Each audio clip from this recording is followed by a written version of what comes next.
قلنا نجيب الآباء نسألهم. لحظة قبل ما الحاجة دي تقعد تهبد، أقسم بدين الله من كتر القرف بتاع قنوات الإعلام أنا ما عدت بفتح أي برامج في التلفزيون.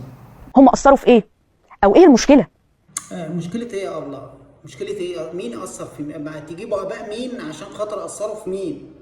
فحبينا نستعين بأحد الآباء اللي بنته من الأسماء اللي ذكرت الفترة اللي فاتت. أبو علياء قمر. أحباب بيستعينوا بأبو علياء قمر عشان يسألوه بنته جرالها إيه في طين في زفت وهو والد علياء قمر الشهيرة بعلياء قمر. واللي حصل كالآتي يا جماعة، كلمنا والدها ورد علينا واتفقنا لحظة بس، البرنامج اسمه ماذا لو؟ طب ماذا لو انتوا تحترموا عقولنا وتحترموا عقول المصريين وتحترموا الشارع المصري وتجيبوا حاجة مفيدة؟ ماذا لو اهتميتوا انتوا بمحتواكم انتوا عرفتونا؟ معاه ان هو النهارده ان شاء الله هيكون معانا في الحلقة. وابو علياء قمر اللي هي المفروض على قده، والمفروض ان هي طالعة على التيك توك بتفاهتها، هيكون معاها في حلقة على التلفزيون دي، معرفش قناة ايه دي. فللاسف الشديد الاعلام ده اقسم ده هم اللي زي دي واللي زي دوكا واللي زي دوكا هم السبب، اقسم هم السبب في القرف اللي احنا فيه. وقلنا مفيش مشكله، عينينا نبعت لحضرتك عربيه، وبعت لنا لوكيشن البيت. عربيه ابعت لهم لوكيشن البيت، هيبعتوا له عربيه تجيب ويسجلوا معاه حلقه او يدوا كمان فلوس عشان ابو علياء قمر. شوفوا اقسم بالله ابهات الدكاتره ما حصل معاهم كده. وقال لي عاوز اجيب ابني عنده 6 سنين. قلنا له مفيش مشكله، ابنه عنده 6 هيفيدنا برضه، هيفيدنا ممكن يزرط مع اللي بزرطه. ابعت لنا شهاده ميلاده، وفعلا بعت لنا على الواتساب كل الكلام ده. وخلاص بنرتب ان هو ان شاء الله يكون ضيف حلقتنا النهارده.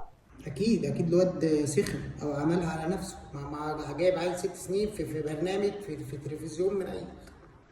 لقينا فجاه طلب غريب بيقول معلش يا استاذه انا ظروفي الماديه مش قد كده، فاستاذنكم ان لو مبلغ صغير طلع مادي زي بنته كانت بتشحب من المتابعين وهو بيشحب من هو انت قاعده كده ليه يا وليه؟ انت قاعده كده ليه؟ يعني ما تحترم المشاهدين واحترمي نفسك. فاستاذنكم ان لو مبلغ صغير 10000 جنيه عشان اقوم محامي لبنتي. 10000 بس؟ فانت ابو علياء صحيح. فقلنا له حضرتك احنا بنبعت عربيات للضيوف لكن مفيش مبلغ مادي، لان دي قضيه راي عام ومهم جدا ان انت تطلع تحكي لكل الناس. يعني انتوا مش عارفين الاهميه قد ايه؟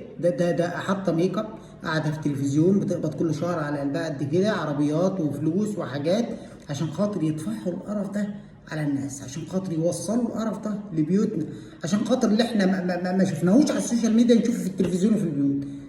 وتفيد الناس جدا جدا. افاده ما فيش بعد كده افاده. طب ما تعبتونا. فراح قال لي انا عشان اقوم محامي. قلت له عنينا، تعالى يا فندم الحلقه واحنا نجهز لحضرتك والف من يحب يخدم ويساعد. فراح قال لي لا انا مش عاوز محامي متبرع. مش عاوز محامي تحسه مش شحات ولا ابو شحاته، تحسه كده واد. ليه يا ابله؟ ليه يا حاجه؟ ليه ويتبرعوا عشان يدافعوا عن علياء قمر؟ ليه يعني يتبرعوا ليه؟ مالها؟ انا كده مقوم محامي ليها. فقلنا له طب يا فندم هتتفضل معانا؟ قال لا انا بعتذر. قلت له حضرتك مش هتطلع معانا في الحلقه؟ قال لنا لا يا فندم انا بعتذر. ازاي بقى يعتذر؟ ان هو يطلع يقول لنا اخر اخبار تفاصيل قضيه بنته؟ ازاي يعني بأني منطق؟ ازاي ما يطلعش معانا يتفه مع التافهين؟ ازاي يعني؟ ازاي واحد تافه ما يرضاش يجي يبقى تافه اكتر؟ ازاي اقسم تعبتونا. يعني انت الراجل عشان ما رضيش تطلعي تفضحيه على بتاع السوشيال ميديا، بتطلب مننا مبلغ مالي عشان تطلع معانا؟ طبعا ده خلاني يعني استوقفني في حاجه. احنا المفروض بنلوم على البنت انها طالعه عاوزه فلوس. طيب حضرتك اللي انت بتقوله او الطلب ده، هل حضرتك تعلم ان هما بيسموه اتجار؟ لا حضرتك ما يعلمش ان هو اتجار. ازاي يعني؟ انتوا طالبينه عشان خاطر تاخدوا ريتش عليه وتاخدوا مشاهدات عليه وتاخدوا قرف عليه. ازاي ما ياخدش فلوس؟ ازاي انتوا بتستغلبوا الناس؟ ده انتوا اللي مستغلين. انت بتتاجر بالموضوع. طب احنا بنلوم على البنت اللي طالعه نقول العظيم اقسم بدين الله ما حد يتلام عليه غيركم، ولا حد يتلام عليه غير المجلس الاعلى للاعلام اللي سايب القرف ده موجود ومصمم ان يكمل فيه. ما حد يتلام عليه ولا حد عاوز يتحبس غير الناس اللي زي كده. مش محتاجه حاجه يعني.